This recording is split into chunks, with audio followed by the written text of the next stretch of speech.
2 taon ang orihinal na plano ng DPWH para matapos ang pagkukumpuni ng EDSA simula sana sa June 13.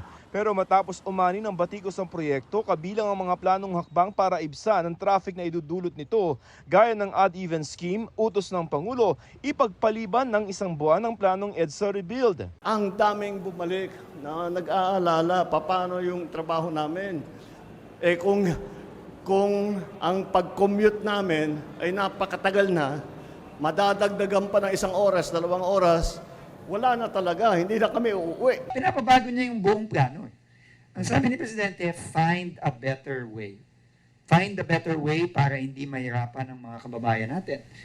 And the better way means not 2 years, but 6 months. Ayon sa DPWH, nire-revise na nila o binabago na nila ang plano at pinag-aaralan na rin ang mga bagong teknolohiya para magawa ang gusto ng Pangulo na hanggang 1 taon na rebuilding ng EDSA. We are going back to the drawing board para tingnan namin kung ano po pwede namin gawin for us to expedite the process. Sabi nga niya, tingnan ninyo yung mga international practices, mga materials na ginagamit, yung state-of-the-art process at kung ano pwedeng gamitin to fast-track the implementation. Ayon sa DOTR, habang hinihintay ang EDSA rebuild project, tuloy-tuloy pa rin ang pagdadagdag nila ng bago ng MRT, pagpapabilis ng pagpasok ng mga pasahero sa tren tulad ng pagtatanggal ng mga X-ray machine at pagdaragdag ng mga bus sa EDSA bus carousel. Hindi rin muna tuloy ang pagpapatupad ng odd-even scheme na gagamitin sana sa EDSA para mabawasan ang volume ng sasakyan habang ginagawa ito. Pero ang No Contact Apprehension Policy o NCAP tuloy pa rin ayon sa DOTR. NCAP will stay, no? Because NCAP is not just about EDSA. No, it's about enforcing a more efficient way of enforcing our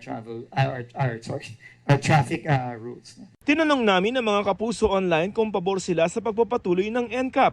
Sagot ng isa, pabor, dahil kita naman daw na nawala na mga sumisingit na motorsiklo sa daan. Sumusunod na rin daw sila sa batas trapiko. Komento naman ng isa pa, bago sana ito ipatupad, ay maayos na sana ang mga road marking at timer sa mga traffic light.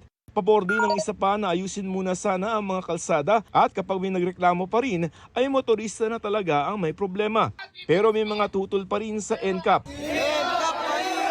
Pag-aralan po muna natin muli. Kanina nagkilos protesta ang grupong Stop NCAP Coalition na nanawagan na suspindihin muna ang pagpapatupad nito habang hindi pa maayos sa mga kalsada at mga signage. Maghahain daw sila ng petisyon sa Korte Suprema para maglabas ng temporary restraining order. Isang petisyon na rin ang inihain sa Korte Suprema para hilingin ang klarifikasyon kung saan lang pwedeng ipatupad ang NCAP. Kanina inihain ng MMDA ang reklamong paglabag sa traffic code laban sa mahigit 50 motoristang nagtatakip ng kanilang plaka para iwas huli. Hindi lang po mga motorcycles, but now to the extent even four-wheel vehicles, deliberately tinatakpan po ang mga plaka just to escape the mere apprehension of the NCAP. Maglalabas din ang LTO ng show cause order para pagpaliwanagin ang mga motorista.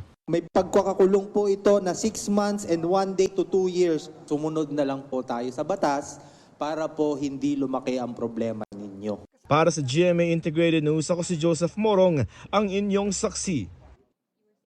Mga kapuso, maging una sa saksi. Mag-subscribe sa GMA Integrated News sa YouTube para sa iba't ibang balita.